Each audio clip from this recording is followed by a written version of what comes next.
Hello, I'm Karma Kitaj. I'm your host for A Livelihood, New Adventures as We Age. Today I'm going to introduce you to Art Singer, who's been in public broadcasting for a long, long time and is also an author of a new book. Nice to be here. And welcome. Thank you. Yes, so you know a lot about this kind of a space. Yeah, this is like being home.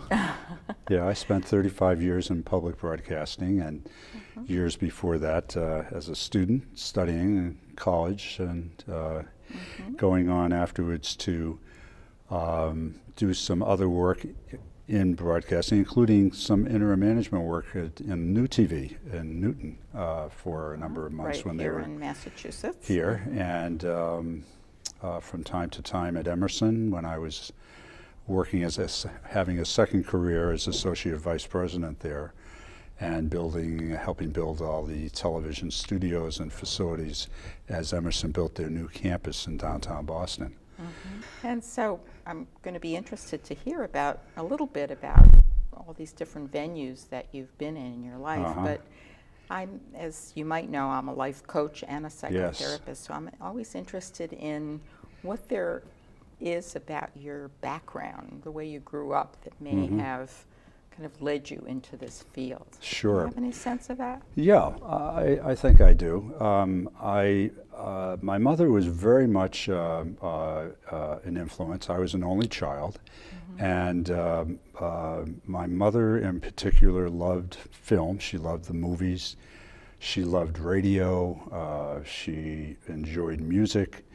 And I took a liking to having music in the house all the time, and I got involved with my own interest in singing, and for a time it looked like that might be some kind of a career.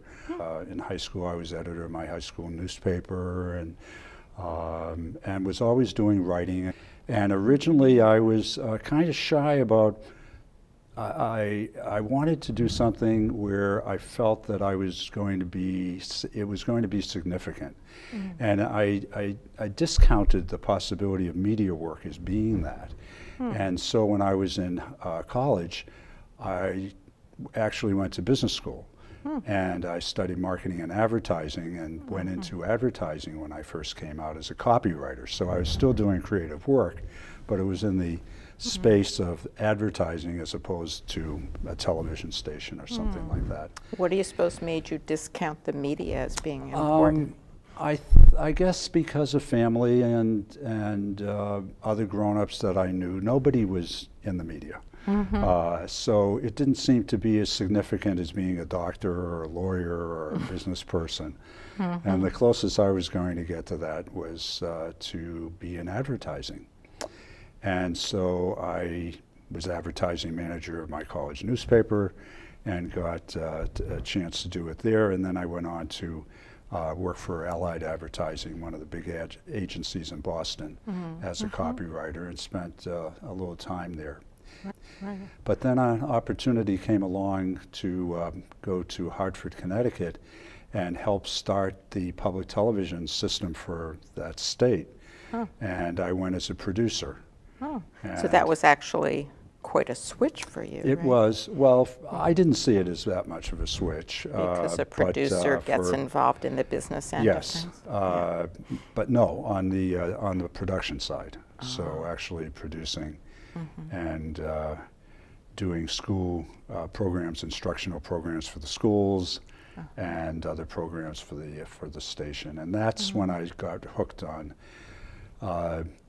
producing, and also the idea of what was then a very young industry, public broadcasting.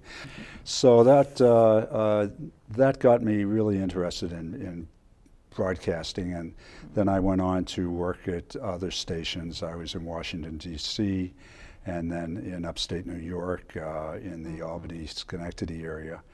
And it was a wonderful, and then I managed New Hampshire Public Television I was the head of that for 14 years, Channel 11.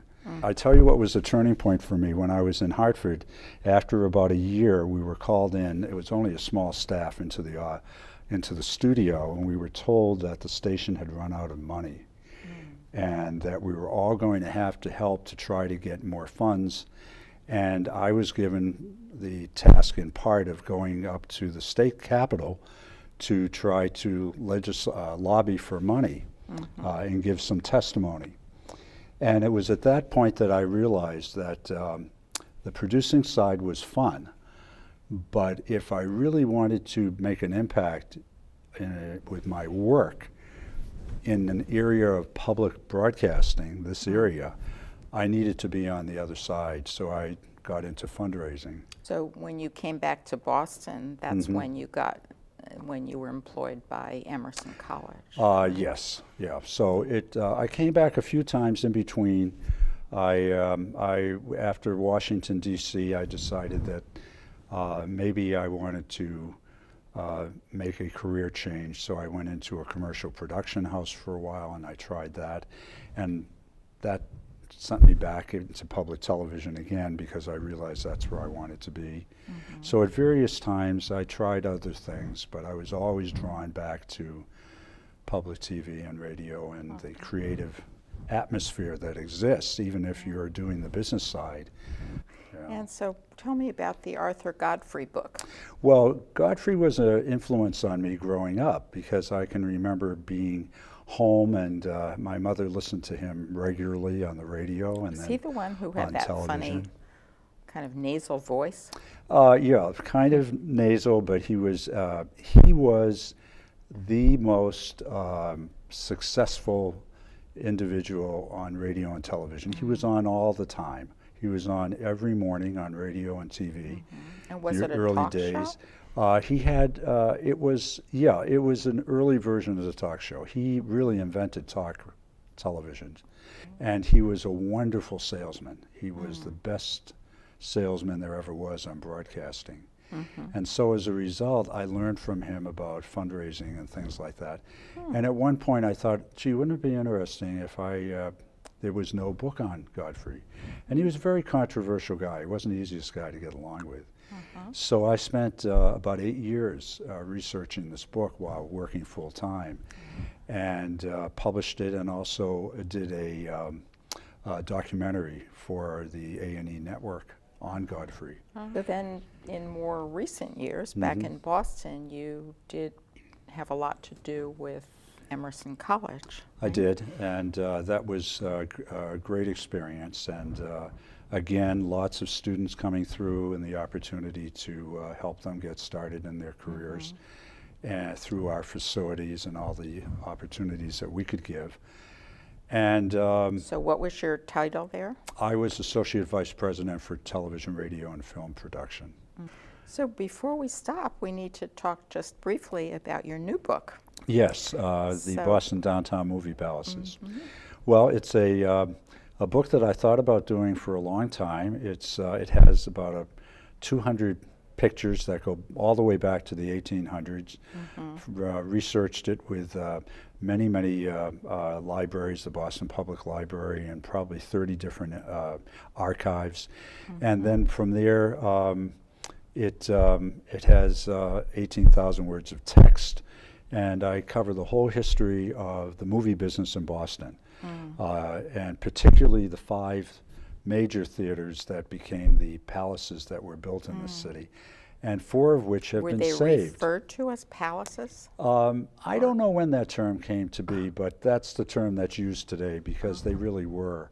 The Wang Theater, just which splendid looking. Yeah, the Wang I was was amazed saved, at the pictures. and the new Paramount that's just opened was a marvelous example of Art Deco architecture. And the Keith Memorial, which then became the Opera House.